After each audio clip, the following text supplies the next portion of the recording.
Hello everybody. आज की इस वीडियो में मैं डिस्कस करने जा रहा हूँ सेल मॉडल। और सेल मॉडल पर जो डिस्कशन है मेरा वो अप्लाइड प्रॉब्लम्स पर रहेगा। सेल मॉडल पर मैं कुछ और पहले भी वीडियो अपलोड कर चुका हूँ, काफ़ी इम्पोर्टेंट टॉपिक है और लगातार क्वेश्चंस आते हैं। इसे में इंडिया में जितने भी एग्ज़ाम्स होते हैं, चाहे गेट नेट पार्क जैसे स्टिफर के एग्ज़ाम हो, चाहे असिस्टेंट प्रोफेसर्स के एग्ज़ाम हो, सभी एग्ज़ाम में इवन दो PCSIS के एग्ज़ामों में भी सेल मॉडल पूछा जाता है। तो उसी को प्रोस्पेक्ट्स में रखते हुए अप्लाइड प्रॉब्लम्स में इस पर डिस्कस कर रहा हूँ। तो मुझे उम्मीद है कि जो मैं इसमें चीज़ें डिस्कस करूँगा वो काफ़ी यूजफुल रहेंगी और सभी कंप्यूटर्स को लाभ देंगी, ऐसा मेरा विश्वास है। तो इसमें मैं बताना चाहूँगा कि जो सेल मॉडल है वो बेसिकली मैजिक नंबर्स को कंफर्म करता है कि कुछ नंबर्स ऐसे होते हैं कि अगर उन नंबरों के इक्वल न्यूक्लियस में न्यूट्रॉनों की संख्या या प्रोटॉन्स की संख्या या टोटल न्यूक्लियनों की संख्या मीन्स न्यूट्रॉन और प्रोटॉनों की संख्या अगर उन संख्याओं के इक्वल होती है तो पर्टिकुलर ज़्यादा स्टेबिलिटी को शो करते हैं।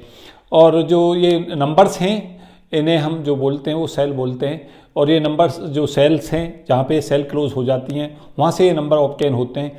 तो क्लोज सेल जो है वो ज़्यादा स्टेबिलिटी को शो करती हैं। ऐसा हम एटम्स में भी देखते हैं, क्योंकि एटम्स में जब इलेक्ट्रॉन एक स्टेट से दूसरी स्टेट में जंप करता है, एक सेल से दूसरी सेल में, तो रेडिएशन एमिट होते हैं। वहाँ पे अगर हाइड्रोजन के केस में देखते हैं तो हम विजिबल और अल्ट्रावायलेट और इंफ्रारेड रेडिएशन ये सब एमिट होते हैं, जो Lyman बामर pascal bracket function series बनती हैं। उसी तरीक़ा से न्यूक्लियस में भी देखा जाता है कि न्यूक्लियस में जो रेडिएशंस हैं वो एमिट होते हैं, जिन्हें हम गामा रेज कहते हैं। तो गामा रेज को इसलिए माना जाता है कि गामा रेज जो है जब न्यूक्लियस एक सेल से दूसरी सेल में जंप करता है तब उस समय पे इनका ट्रांजिशन के समय पे गामा रेज इमिट होती हैं। तो ये नंबर्स जिन्हें मैं अभी डिस्कस कर रहा था उन नंबरों को हम मैजिक नंबर्स कहते हैं, जहाँ पे क्रूज सेल बनती हैं। और ये नंबर्स मैंने ऊपर लिखे हैं, ये हैं 2, 8, 20, 28, 50, 82, 126। तो इनको नंबरों को सदा याद रखें। जैसे क्या कहता है क्वेश्चंस कंपटीशंस में, जो न्यूक्लियस दे देगा 4 और पूछेगा कि इनमें से बताएं कौन सा मैजिक न्यूक्लियाई नहीं है। तो याद रखें कि वो नंबर्स मैजिक न्यूक्लियाई कहलाते हैं जिन न्यूक्लियाइयों में ये नंबर्स पर्टिकुलर होते हैं। जिन नंबरों को एक बार मैं फिर से रिपीट कर रहा हूँ, 2, 8, 20, 28, 50, 82, 126, ये पर्टिकुलर ज़्यादा स्टेबिलिटी को शो करते हैं। तो सेल मॉडल जो है वो इसी को बताता है कि जो स्पिन ऑर्बिट इंटरैक्शंस होता है उस स्पिन ऑर्बिट इंटरैक्शंस के अंदर जो सेलों का वो स्प्लिटिंग होती है एनर्जी लेवल्स की, और उन एनर्जी लेवल्स में जो है वो फील्ड किए जाते हैं न्यूक्लियॉन्स। तो यहाँ पे मैंने दिखा रखा है, मैंने पूरा तो नहीं बताया है, एक मैंने पूरी वीडियो डाल रखी है जिसमें मैंने पूरा डिटेल डिस्कशन किया है, जिसमें मैंने फॉर्मेशन समझाया। इसमें थोड़ा अप्लाइड बताऊंगा मैं। तो यहाँ पे सेल में बता रखा है 1s, 2p, 3d, 2s, इस तरीक़ा से सेल होती हैं बढ़ते एनर्जी ऑर्डर के अंदर। तो 1s में क्या होगा कि L की वैल्यू जो 0 होगी एस स्टेट के लिए, तो यहाँ पे J जो होगा वो, क्योंकि यहाँ L 0 है और स्पिन हाफ होती है न्यूक्लियनों की, तो इसको हम दिखाएंगे 1s हाफ से, क्योंकि J हाफ होगा। यहाँ पे J दिखाते हैं टोटल जो क्वांटम नंबर होता है, एंगुलर क्वांटम नंबर भी कहते हैं। तो यहाँ पे 2J+1 न्यूक्लियनों को भरेंगे, क्योंकि J बराबर हाफ के करस्पॉन्डिंग MJ की वैल्यू 2 होंगी, हाफ और माइनस हाफ, तो वो 2 न्यूक्लियन उसमें फिल किए जा सकते हैं। तो 2 न्यूक्लियन इसमें हो जाएंगे, तो यहाँ पे एक सेल जो है वो हमारी क्लोज हो जाएगी। उसी तरीक़ा से फिर जो नेक्स्ट एनर्जी लेवल होगा वो 2p होगा। p के लिए हम सब जानते हैं कि स्मॉल l जो ऑर्बिटल क्वांटम नंबर है उसकी वैल्यू 1 होती है, और स्पिन जब हम न्यूक्लियनों की हाफ लेंगे तो J की वैल्यू 2 हो जाएंगी, L-S से L+12। तो ये लेवल जो होगा वो 2p 3/2 और 2p हाफ में आएगा। और यहाँ पे जो p 3/2 में जब हम न्यूक्लियनों को फिल करेंगे तो ये जो 4 न्यूक्लियन इसमें फिल कर पाएंगे, क्योंकि MJ की वैल्यू 3/2, हाफ, माइनस हाफ और -3/2 होंगी। इस तरीक़ा से लेंगे 4 हम। और ये 2p हाफ में जो होगा J की वैल्यू हाफ होगी, MJ की वैल्यू प्लस माइनस हाफ हो जाएगी, तो 2 न्यूक्लियन फिर इसमें फिल हो जाएंगे। तो यहाँ तक अगर हम यहाँ तक देखें कि इस सेल तक जो है हमारा कितने न्यूक्लियन फिल किए गए हैं, तो पहले जो है इसमें 2 थे, इसमें 4 न्यूक्लियन फिल हो गए, इसमें 2 हो गए। तो यहाँ से हम देख रहे हैं कि यहाँ पे 2 पे एक क्लोज सेल हो गई, और इसके बाद में यहाँ जो अगर इनमें दोनों में न्यूक्लियन देखें 2p 3/2, 2p हाफ में, तो 6 न्यूक्लियन हो गए। तो यहाँ तक 2 थे और 6 यहाँ पर फिल हो गए, तो ओवरऑल जो 1 तक यहाँ फिलिंग हो जाएगी। तो पहला मैजिक नंबर 2 मिला हमें यहाँ पे, ये 2 नंबर मैजिक नंबर था जो कि यहाँ क्लोज सेल हो गई। फिर 8 हो गया जो हमें ये नंबर मिल रहा है। उसके बाद में 20 मिलेगा। नेक्स्ट जो ये 3d लेवल मिलेगा, 3d जो है उसमें d के लिए L की वैल्यू को 2 ले लें, और स्पिन जैसे ही हम न्यूक्लियन की हाफ लेंगे तो J की वैल्यू 2 आ जाएंगी, एक आ जाएगा हमारा 5/2 और एक 3/2। तो ये हमारे 3g5/2, 3g3/2 में यहाँ पे जो न्यूक्लियन है 2j+1 ले लें 6 फिल हो जाएंगे और इसमें 4 हो जाएंगे। और 2s जो स्टेट है वो इस पर ओवरलैप करती है, तो 2s हाफ में 2 न्यूक्लियन फिल हो जाएंगे। तो यहाँ से देखेंगे हम ये 12 न्यूक्लियन, 6 इधर, 2 इधर, 4 इधर, 12 यहाँ तक फिल हो जाएंगे। 8 यहाँ तक फिल थे और 12 इस पर्टिकुलर एनर्जी लेवल्स में फिल हो रहे हैं, तो ये हमारा 20 मैजिक नंबर आ जाएगा। तो यहाँ पे 2 और 8 और 20 तक मैंने समझाया है। आगे फर्दर भी ऐसे ही करें, फिर नेक्स्ट जो है वो 28 हम आगे शो करेंगे। तो इसे पूरा सेल मॉडल को आगे तक ले जाएं, मैक्सिमम कोशिश करें जितना ज़्यादा इसे याद कर लें, क्योंकि यहाँ से क्वेश्चंस मैंने रेगुलर देखा है, काफ़ी इंपॉर्टेंट ये कंसेप्ट है। यहाँ तक तो सभी लोग याद कर लें, कम से कम 28 तक तो। उसके बाद अगर आगे तक कर लेंगे तो उससे भी फायदा मिलता है। कई बार आगे से क्वेश्चन आ जाता है और हम केवल नीचे तक पढ़ के जाते हैं, तो उससे दिक्कत होती है। मैं कुछ अप्लाइड प्रॉब्लम्स में यहाँ ले रहा हूँ। मैंने इसमें 3 अप्लाइड प्रॉब्लम डिस्कस किए हैं। ये थोड़ा सा सेल मॉडल को मैंने फिर से रिवाइज कराया है। यहाँ पे देखें इसकी अप्लाइड प्रॉब्लम्स कि ऑक्सीजन 117 में पूछता है कि ऑक्सीजन 117 के अंदर बताएं कि पैटी क्या होगी, और साथ साथ ये पूछता है कि न्यूक्लियर स्पिन क्या होगी। तो एक तो फैक्ट क्वेश्चन है, लगातार पूछा जाता है कंपटीशंस की दुनिया में। तो ऑक्सीजन 117 में ये पहले फिल कर दें कि यहाँ पे जो Z होगा वो 8 होगा, जो टोटल प्रोटोनों की संख्या है। न्यूट्रॉनों की संख्या 9 होगी, 17 - 8 9। तो ये हमारे सबसे पहले हमें न्यूट्रॉन और प्रोटोनों की संख्या लिख लेनी चाहिए। उसके बाद क्या करें कि जो हमारा इसमें सबसे महत्वपूर्ण चीज़ यही है जो हमें याद रखनी है कि इसके अंदर हम ये देख लेते हैं कि जो हमारा इवन है उसको कंसीडर नहीं करते, जो ऑड है उसको देख लेते हैं कि जो इसमें संख्या है जो न्यूट्रॉन है वो न्यूट्रॉनों की संख्या ऑड है। तो 9th जो हमारा वो जाएगा न्यूट्रॉन जिस सेल में फिल होगा, उसके कारण ही जो हमारा ये होगा, जो हमारा मैग्नेटिक मूवमेंट होगा। और साथ साथ ये भी ध्यान रखें कि इसी के कारण हमारी न्यूक्लियर स्पिन होगी। तो इसको फिल करना शुरू करें।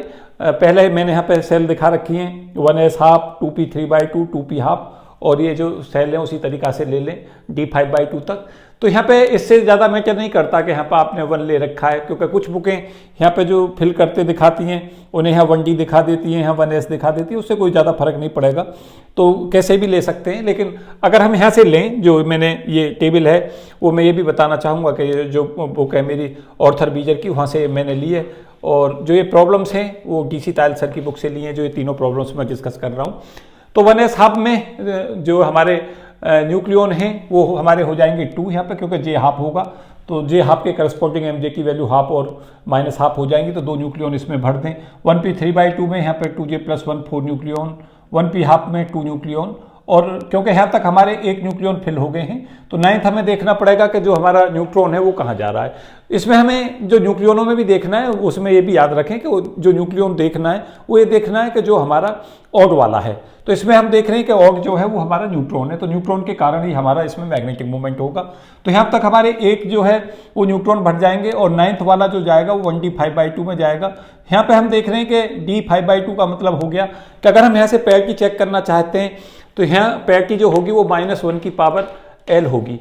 और डी स्टेट के लिए जो हम लेके चलते हैं स्मॉल l की वैल्यू वो 2 होती है। तो l की वैल्यू को जैसे हम 2 लेंगे तो यहाँ पे -1² होगा, और -1² जो हो जाएगा वो 1 हो जाएगा, मीन्स इवन पैरिटी। तो यहाँ पे अगर पैरिटी पूछता है इस केस में तो आंसर मार्क करेंगे हम इवन पैरिटी होगी। एक बार फिर से देखें कि जो l जो होता है ऑर्बिटल क्वांटम नंबर, वो हमारा s स्टेट के लिए 0 होता है, p स्टेट के लिए l की वैल्यू 1, d स्टेट के लिए l की वैल्यू 2, f के लिए l की वैल्यू 3, इस तरीका से चलती हैं। तो यहाँ पे हमारा क्योंकि d स्टेट है तो d स्टेट के लिए l की वैल्यू 2 होगी, तो -1² करेंगे तो पैरिटी यहाँ पे इवन आएगी। तो अगर यहाँ से क्वेश्चन में पूछता है कि पैरिटी बताएं तो पैरिटी हमें मार्क करनी होगी इवन पैरिटी। उसके बाद हम अगर ये पूछता है कि न्यूक्लियर स्पिन बताएं तो न्यूक्लियर स्पिन इसकी ये हो जाएगी 5/2। तो 5/2 अगर न्यूक्लियर स्पिन के बारे में पूछता है कि भाई न्यूक्लियर स्पिन बताएं तो न्यूक्लियर स्पिन इसकी हो जाएगी 5/2, क्योंकि जो हमारा वो लास्ट वाला जो अनपेयर्ड वो रह जाएगा न्यूट्रॉन वो इस स्टेट में होगा, तो इसके कारण हमारा न्यूक्लियर स्पिन का आंसर हो जाएगा 5/2। अब मैग्नेटिक मूवमेंट जो होगा वो हमारा इसमें देख लेते हैं कि जो लास्ट वाला जो न्यूक्लियन है वो कहाँ जा रहा है। लास्ट वाला न्यूक्लियन मीन न्यूट्रॉन जो हमारा 9th वाला जा रहा है, तो उसके कारण ही हमारा और न्यूट्रॉन के कारण ही मैग्नेटिक मूवमेंट होगा, क्योंकि जो क्लोज सेल हो जाती हैं उनका जो मैग्नेटिक मूवमेंट है वो कैंसिल आउट हो जाता है, और यहाँ पे केवल जो रहता है वो अनपेयर्ड का रह जाता है।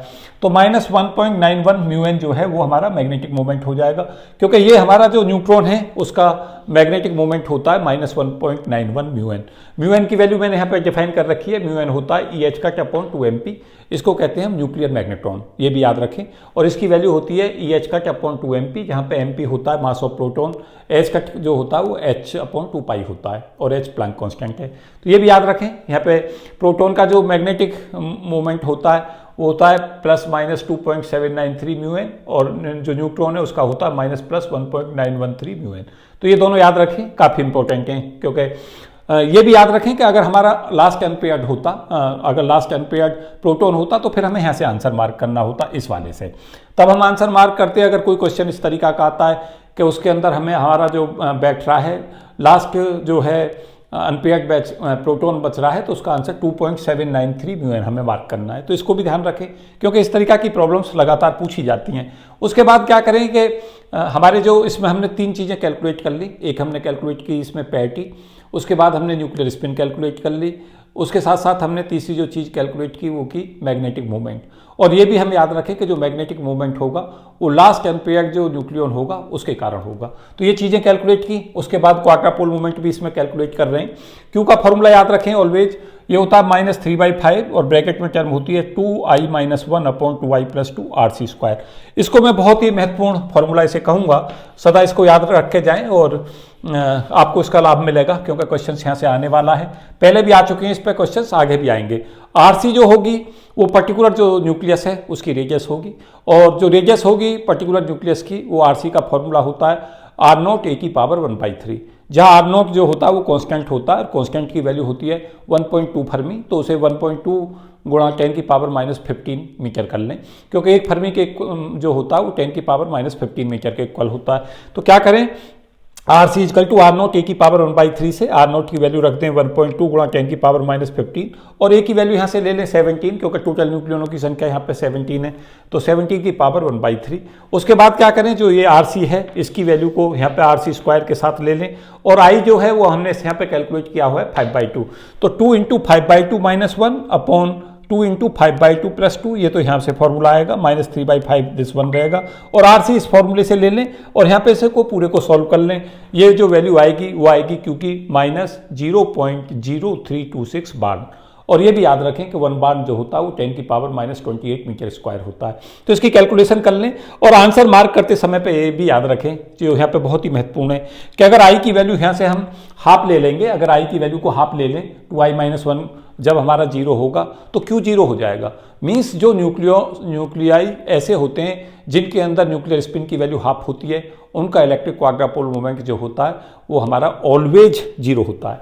तो ये भी याद रखें कि I की वैल्यू अगर हमारी हाफ है तो सदा जो Q की वैल्यू है वो 0 होती है क्वाड्रापोल मोमेंट की। ये इंपॉर्टेंट कंक्लूजन है, क्वेश्चंस इस पे पूछे गए हैं और आगे भी पूछे जाएंगे। तो यहाँ पे Q की वैल्यू हमने ये कैलकुलेट कर ली। मुझे उम्मीद है कि आपकी समझ में आया होगा पूरा क्वेश्चंस। फिर दूसरा क्वेश्चन मैंने लिया है, क्योंकि अगर आप एक क्वेश्चन से नहीं समझ पाए तो इस दूसरे से भी समझें।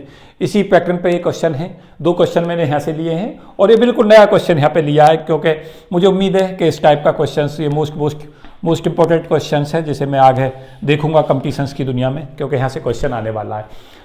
इसमें क्वेश्चन नंबर 2 में सल्फर 1633 के लिए पूछा गया है। बाकी वही चीज़ें कैलकुलेट करनी है कि इसमें भी निकालें न्यूक्लियर स्पिन क्या होगी, पैरिटी क्या होगी, ये सब चीज़ें इसमें भी कैलकुलेट करनी है। तो क्या करें कि यहाँ पे जो हमारा सल्फर 16 और 33 है, तो ये यहाँ पे जो संख्या लिखी होती है वो Z होता है, मीन्स प्रोटॉनों की संख्या। तो Z यहाँ पे 16 हो जाएगा, और जो न्यूट्रॉन है वो 33 से 16 अगर हम सब्ट्रैक्ट कर देंगे तो n की वैल्यू हो जाएगी हमारी 17। तो यहाँ पर सबसे पहले Z और n देख लें। उसके बाद में ये देखें कि भाई जो हमारा क्वेश्चंस है उसमें ये ज़रूर देख लें कि जो अनपेयर्ड है वो जो न्यूट्रॉन है या प्रोटॉन है। तो अनपेयर्ड जो होगा इसके अंदर जो हमारा ऑड है वो देख लें, वो अनपेयर्ड होगा। तो ये हमारा n बराबर 17 हमें देखना होगा कि 17 जो न्यूट्रॉन है वो कैसे फिल किए जाएँ।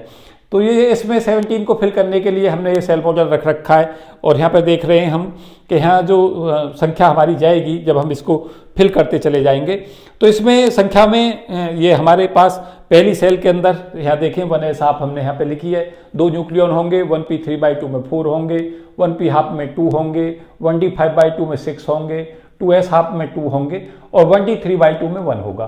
तो अगर हम यहाँ पे न्यूक्लियनों को फिल देखें तो 2 और 4 6 और 2 8 और यहाँ से 14 और 2 16 और 1 17।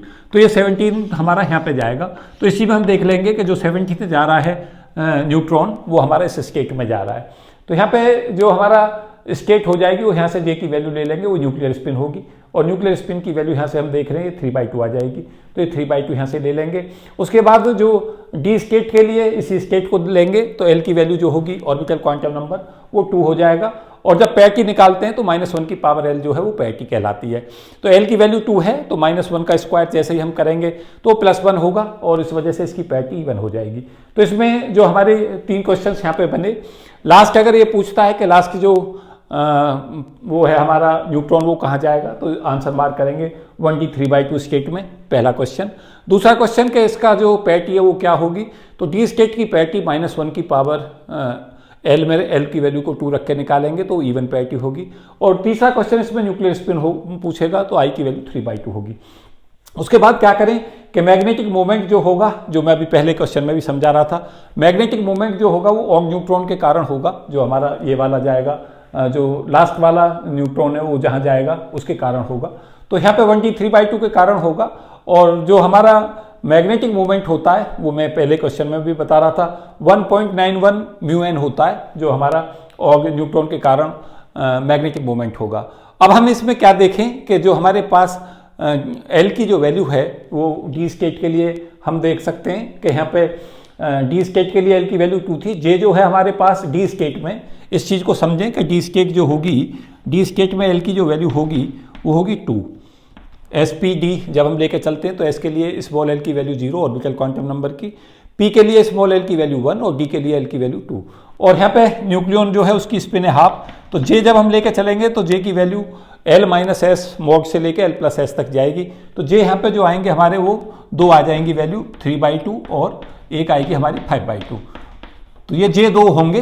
अब हम मैग्नेटिक मूवमेंट में क्या करेंगे ये ध्यान से पढ़ें और समझें इसे, ये मोस्ट इंपॉर्टेंट में से कहूँगा, क्योंकि बहुत सारे स्टूडेंटों को ये पैटर्न नहीं आता होगा अभी समझ में। तो 1.91 μn जो है वो एक न्यूट्रॉन के कारण है, उसमें 3/2 स्टेट में क्योंकि ये है, और जो मैक्सिमम वैल्यू है उसे यहाँ पे ले लेते हैं, वो हमारी यहाँ पे मैक्सिमम वैल्यू है इसकी 5/2। तो कंट्रीब्यूशन जो जाएगा वो 1.91 का 3/5 होगा, क्योंकि 2 से 2 कैंसिल आउट हो जाएगा। तो जो 1.91 को हम मल्टीप्लाई कर देंगे, जो मल्टीप्लाई करेंगे 3/5 से, मीन्स 0.6 से, वो वैल्यू हमें मिलेगी 1.146। और μn जो है वो हमारा न्यूट्रॉन का जो मैग्नेटिक मोमेंट है वो उसके कारण ही हमें इसे लेते हैं, क्योंकि उसकी जो वैल्यू होती है वो 1.91 μn होती है। तो इसका आंसर जो होगा, यहाँ पे मैं μn से मल्टीप्लाई कर दे रहा हूँ, इसका आंसर आ जाएगा हमारा 1.146 μn। एक बार फिर से समझें इस कंसेप्ट को, मैं फिर से एक बार रिपीट कर रहा हूँ कि जो हमारा वैल्यू है, जो अनपेयर्ड जो हमारा लास्ट का न्यूट्रॉन होगा उसकी वैल्यू है 1.91 μn। अब उसमें देखें कि वो जो हमारी स्टेट है वो 3/2 में है, तो हमें क्या करना होगा कि उसका कंट्रीब्यूशन कितना जा रहा है, उसका कंट्रीब्यूशन हम लेने के लिए क्या करेंगे 1.91 × 3/2, क्योंकि 3/2 स्टेट में है, और जे की जो मैक्सिमम वैल्यू है उसे यहाँ पे ले लेंगे, वो है हमारी 5/2। तो इसका कंट्रीब्यूशन और μn से इसलिए मल्टीप्लाई करेंगे क्योंकि वैल्यू होती है 1.91 μn और न्यूट्रॉन की। तो इसका जो कंट्रीब्यूशन जाएगा 1.91 का वो जाएगा 3/5। तो यहाँ पे जो वैल्यू है वो 1.146 μn वैल्यू हमें ऑब्टेन हो जाएगी। तो अच्छा क्वेश्चन में से कहूँगा, क्योंकि थोड़ा सा अलग तरीका का कंसेप्ट यहाँ पे लगा हुआ है। मुझे उम्मीद है कि आपकी समझ में आया होगा। जे की हाईएस्ट वैल्यू को यहाँ रख दें, यहाँ पे वो वैल्यू रख दें जहाँ पे न्यूट्रॉन एग्जिस्ट कर रहा है, मैक्सिमम की वैल्यू ये ले लें, और 1.91 μn से मल्टीप्लाई करें, वैल्यू हमें ऑब्टेन हो जाएगी। उसके बाद क्यू निकालने के लिए इलेक्ट्रिक क्वाड्रापोल मूवमेंट के लिए फिर से फॉर्मूला यूज करें, -3/5 और ब्रैकेट में टर्म में 2i - 1/2i + 2 RC²। इस फॉर्मूले को ऑलवेज रिमेंबर रखें, काफ़ी इंपॉर्टेंट फॉर्मूला में से कहूँगा, क्योंकि इसी से क्वेश्चन ये निकलेंगे सारे।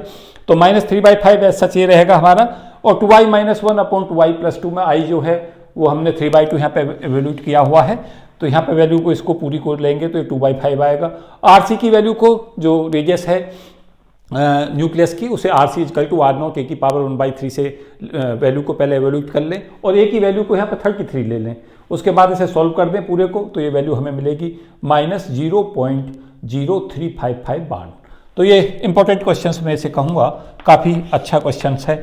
इस तरीका के क्वेश्चंस करके चलें, इन पे क्वेश्चंस आते रहते हैं। सेल मॉडल को आगे तक तैयार करके रखें, इस क्वेश्चन को तैयार रखें, पहला जो क्वेश्चन था। साथ साथ ये भी याद रखें कि जब न्यूक्लियर स्पिन हाफ होती है तो इलेक्ट्रिक क्वाड्रापोल मूवमेंट 0 होता है।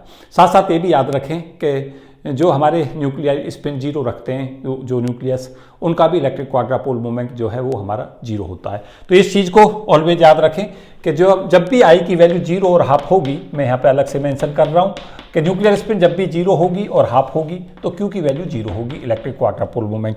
साथ साथ ये भी याद रखें कि जब भी ए की वैल्यू 4n फॉर्म में होती है, 4 के इंटीजर मल्टीपल फॉर्म में होती है, 4 हो, 8 हो, 12 हो या 16 हो, इस टाइप से रहती है, तब उन सारे न्यूक्लियाइयों का इलेक्ट्रिक क्वाड्रापोल मोमेंट जीरो होता है। साथ साथ ये भी याद रखें कि जब हम ऑड इवन या इवन ऑड न्यूक्लियस लेते हैं तो जो हमारा ऑड वाला होता है न्यूट्रॉन या प्रोटॉन, उसी के कारण हमारा मैग्नेटिक मूवमेंट होता है और उसी के कारण न्यूक्लियर स्पिन होती है। तो मुझे उम्मीद है इस कंसेप्ट को आप सारों को समझेंगे। और एक बार मैं फिर से रिपीट करे दे रहा हूँ आपके लिए कि ए बराबर 4n के जितने भी इंटीजर मल्टीपल में न्यूक्लियाई होते हैं उनकी जो इलेक्ट्रिक क्वाड्रापोल मूवमेंट है वो सदा जीरो रहता है। पहला क्वेश्चन इसको याद रखें।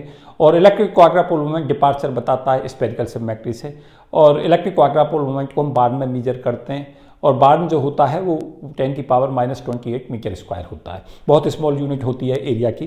साथ साथ ये याद रखें कि न्यूक्लियर स्पिन जब भी जीरो और हाफ होती है, ऐसे न्यूक्लियाइयों का इलेक्ट्रिक क्वाड्रापोल मूवमेंट ऑलवेज जीरो होता है। जहाँ पे क्लोज सेल बनती हैं वो इलेक्ट्रिक क्वाड्रापोल मूवमेंट जीरो होगा या जीरो के पास होगा। जो 4 के इंटीजर मल्टीपल में बनेंगे उनका सबका जीरो होगा, ये भी याद रखें। तो ये मुझे उम्मीद है कि ये सब चीज़ें आपके काम आएंगी। थर्ड क्वेश्चन मैं ले रहा हूँ, थोड़ा सा अलग तरीका का क्वेश्चन इसे मैं कहूँगा, क्योंकि इस तरीका का क्वेश्चन मैंने पहले नहीं कराया है कभी भी, तो इसे मैं इसलिए ज़्यादा वेटेज पर लेकर चलूँगा क्योंकि इसकी मुझे उम्मीद है कि आगे क्वेश्चन कंपटीशंस में पूछे आ जाएगा, इसलिए इसे मैंने मोस्ट इंपॉर्टेंट में कंसीडर किया है। मुझे उम्मीद है इसे मैं 2 बार आपको समझाऊँगा भी, क्योंकि पहली बार इस तरीका की प्रॉब्लम मैं पहली बार सॉल्व करके बता रहा हूँ आपको। तो यहाँ पे है नाइट्रोजन 716 के लिए पूछा है कि नाइट्रोजन 716 के लिए बताएं कि इसकी पैरिटी क्या होगी, और बाकी जो पूछता है पैरिटी के साथ साथ न्यूक्लियर स्पिन पूछेगा कि इसकी न्यूक्लियर स्पिन बताएं। तो इसमें नॉर्थियन रूल जो इसमें अप्लाई होता है मैं उसको अभी एक्सप्लेन करूँगा क्या रूल कहता है। तो याद रखें कि सबसे पहले जैसे हम पहले सेल मॉडल में लेते हैं, ये देख लें कि जेड और जो प्रोटॉन है, जेड मीन्स प्रोटॉन और न्यूट्रॉनों की संख्या क्या क्या है। तो प्रोटॉन इसके अंदर है 7, जेड की वैल्यू 7 है, और न्यूट्रॉन की संख्या 16 - 7 करेंगे तो 9 है। तो जेड 7 होगा और जो न्यूट्रॉन हैं वो हमारे 9 होंगे। तो जेड बराबर 7 और एन बराबर 9 हो गए। Z means proton, N means neutron. तो ये संख्या देखें 7th और 9th के लिए J1, J2, L1, L2 ले लें। तो पहले 7 को देखें कि 7 हमारा कहाँ जा रहा है। तो सेल मॉडल मैंने यहाँ बना रखा है। 7 में देखें कि 7 हमारा कहाँ जा रहा है। यहाँ से जो स्टेट भरी जा रही है, पहले में 2 न्यूक्लियन, दूसरे में 4 न्यूक्लियन, तो 6 यहाँ तक भरे, 7th वाला यहाँ जाएगा। तो 7th जो है यहाँ पे पी हाफ स्टेक जो है वो इसकी होगी। तो यहाँ पे स्टेक जो होगी, जब हम पी हाफ लेंगे तो पी हाफ के लिए ये देखें कि पी के लिए एल की वैल्यू उसे L1 कह दें, तो L1 जो हो जाएगा वो 1 होगा। तो L1 यहाँ से हम 1 ले लेंगे, और J1 जो होगा वो J1 यहाँ पे लिखा हुआ होगा, J means total quantum number, वो हमारी वैल्यू हो जाएगी हाफ। तो J की वैल्यू यहाँ पे उसे जो हम J1 कह रहे हैं वो हाफ होगी, और L1 की वैल्यू 1 होगी। उसके बाद हम n बराबर 9 को देखें कि 9 कहाँ जाएगा। तो सेल मॉडल पे जाएं, फिर से यहाँ से देखें कि 9 हमारा कहाँ जाता है। तो यहाँ से हमारे पहली जो स्टेज थी इसमें 2 न्यूक्लियन थे, और पी स्टेज तक जो फिल हो रहे थे वो 8 हो रहे थे। तो 9th हमारा इस स्टेज में जाएगा। तो यहाँ पर D5/2 होगा। तो यहाँ से जो वैल्यू है डी स्टेज के लिए, जिसे हम L कहेंगे, तो L जो होगा इसका उसे हम L2 कह दें। तो L2 की जो वैल्यू हो जाएगी वो 2 हो जाएगी, क्योंकि डी स्टेट के लिए L जो है वो हमारा 2 होगा। और J जो हो यहाँ से हम लेंगे इस स्टेट का, वो हमारा 5/2 हो जाएगा। तो उसको हम बोल देंगे J2। तो J2 5/2 हो जाएगा, L2 2 हो जाएगा, L1 1 होगा और J1 हाफ होगा। मैं एक बार फिर से बता देता हूँ इसे कैसे हमने लिया है इसको। यहाँ से हमारे इसके अंदर जो नाइट्रोजन है 7 और 16 हैं। तो इसमें सबसे पहले क्या करें कि जेड और जो टोटल प्रोटॉन्स हैं और टोटल जो न्यूट्रॉन है उनकी संख्या लिख लें। तो जेड की जो संख्या है वो 7 होगी, और एन की जो संख्या है वो 9 होगी, मीन्स न्यूट्रॉन 9 होंगे। फिर 7th और 9th को देखें इस सेल मॉडल से कि 7th और 9th कैसे फिल होंगे। तो पहले जो न्यूक्लियन है 7th वाले को देखें, 7th में 2 न्यूक्लियन इस स्टेट में भर जाएंगे, 4 यहाँ पर भर जाएंगे, और फिर जो हमारा 6 यहाँ तक फिल हो जाएगा। तो 7th हमारा यहाँ जाएगा पी स्टेट में, पी हाफ में। तो यहाँ से जो होगी वैल्यू वो L1 जो हो जाएगा पी स्टेट के लिए, L1 उसे बोल रहा हूँ मैं ऑर्बिटल क्वांटम नंबर को, वो 1 हो जाएगा। और यहाँ पे जो J की वैल्यू है वो हाफ हो जाएगी। तो इसे J1 कह दें, तो J1 हाफ और L1 1 हो जाएगा। और फिर n बराबर 9 देखें कि जो हमारे 9 न्यूट्रॉन है उन्हें किस तरीक़ा से हम फिल करेंगे। तो यहाँ से हमारे 1 यहाँ तक फिल हो रहे थे, तो 9th हमारा यहाँ तक जाएगा। तो इसके अंदर D 5/2 आ रहा है, तो J2 तो 5/2 हो जाएगा और L2 की वैल्यू 2 हो जाएगी। तो यहाँ से हमने L2 की वैल्यू को 2 ले लिया और J2 की वैल्यू को हाफ ले लिया। उसके बाद क्या करें कि J1 plus J2 plus L1 plus L2 की वैल्यू को कैलकुलेट कर लें इस पूरी संख्या को। ये इन दोनों को जो है J1 प्लस J2 प्लस इनको दोनों को ऐड कर दें और L1 और L2 को ऐड कर दें और सब फिर चारों को फिर एक साथ ऐड कर लें। तो ये वैल्यू आ जाएगी यहाँ से। जब हम J1 प्लस J2 करेंगे तो हाफ प्लस 5/2 ये यहाँ पे आ जाएगा। L1 प्लस L2 1 प्लस 2 ये यहाँ आ जाएगा। और ये सारी संख्या अगर हम सबको ऐड कर देते हैं तो ये संख्या 6 आ जाएगी। और 6 जो है वो हमारा इवन नंबर है। तो इसमें हम क्या करते हैं कि इवन और ऑड देख लेते हैं कि अगर ये हमारा ये सारा ऐड होने के बाद में अगर ये संख्या इवन आती है तो जो नॉर्थिन रूल कहता है वो कहता है कि जो न्यूक्लियर स्पिन है वो मॉड J1 माइनस J2 के इक्वल होगी। अगर यही संख्या यहाँ पे इवन की जगह ऑड आ जाती है तो यहाँ पे जो आई है वो J1 प्लस J2 लेते हैं। तो ये दो चीज़ें हमें ऑलवेज याद रखनी है। तो यहाँ पे हमारा मॉड J1 माइनस J2 होगा। तो J1 की वैल्यू यहाँ से हमने कैलकुलेट की हुई थी वो हाफ है और J2 की वैल्यू 5/2 है। तो मॉड हाफ माइनस 5/2 हम जब इसे लेंगे, हाफ माइनस 5/2 का मॉड लेंगे तो ये संख्या हाफ माइनस 5/2 तो आ जाएगा -2 और मॉड लेंगे तो +2। तो यहाँ पे न्यूक्लियर स्पिन की जो वैल्यू है वो 2 हो जाएगी। तो इसमें ये याद रखें सदा कि इन संख्याओं को J1 plus J2 plus L1 plus L2 को ऐड करके देख लेते हैं। अगर वो संख्या हमारी आती है इवन संख्या तो जो न्यूक्लियर स्पिन है उसे हम मॉड J1 माइनस J2 से कैलकुलेट करते हैं। अगर यही संख्या ऑड आती है तो यहाँ पे जो नॉर्थिन रूल में I की वैल्यू को J1 प्लस J2 लेते हैं। तो ये इस नॉर्थिन रूल को लगाना मैं सिखाना चाह रहा था इस क्वेश्चन में। तो I की वैल्यू हमारी 2 हो जाएगी। और जब पैटी हम इसमें कैलकुलेट करते हैं तो -1 की पावर Ln प्लस Lp हम इसमें लेते हैं। और Ln जो होगा वो न्यूट्रॉन के लिए ऑर्बिटल क्वांटम ले लें और Lp जो होगा वो प्रोटॉन के लिए ले लें। तो यहाँ पे Ln की जो वैल्यू है यहाँ पे देखें, ये संख्या है हमारी जो पहला केस है प्रोटॉन के लिए, और ये जो संख्या है L2 वो 2 है। तो उससे कोई फर्क नहीं पड़ेगा कि आप पहले और पीछे किसको लिख रहे हैं, उससे फर्क नहीं पड़ेगा क्योंकि Ln प्लस Lp भी Lp प्लस Ln के इक्वल है। तो उसे कैसे भी ले लें। L का जो मतलब है वो है ऑर्बिटल क्वांटम नंबर और N जो लगा हुआ है वो न्यूट्रॉन के लिए और Lp का मतलब है प्रोटॉन के लिए ऑर्बिटल क्वांटम नंबर, जो लास्ट वाला फील्ड हुआ था उस स्टेट में। तो -1 की पावर 1 + 2 हो जाएगा। तो ये -1 हमारा यहाँ से एवोल्यूट हो जाएगा। -1 का मतलब ऑड होगा। तो अब इसका आंसर जब हम मार्क करेंगे इस क्वेश्चन का तो देखें हमें इसमें आंसर मार्क करना होगा कि इसकी जो न्यूक्लियर स्पिन है वो 2 और पैटी के लिए ऊपर लिख देते हैं माइनस। तो ये हमारा आंसर हो जाएगा इसके अंदर। तो ये हमें इसमें टिक करना है। तो मुझे उम्मीद है कि इसको भी आपने समझा होगा। थोड़ा मैंने सेल मॉडल का यहाँ पे रिवीजन किया था, मुझे उम्मीद है ये इसको भी समझा होगा। इन फॉर्मूलों को बहुत अच्छे से अप्लाई करना सीख लें। साथ साथ कुछ बहुत ही यूजफुल कंसेप्ट भी मैं इसमें डिस्कस कर रहा था। तो मुझे उम्मीद है कि निश्चित तौर से जो ये वीडियो है वो आपके कंसेप्ट को इन्हांस करेगी और आपको नए नए ट्रिक इसमें मिलेंगे क्वेश्चन सॉल्व करने के, जो आपको निश्चित तौर से बेनिफिट देंगे। Thank you and best wishes for all of you. जय हिंद।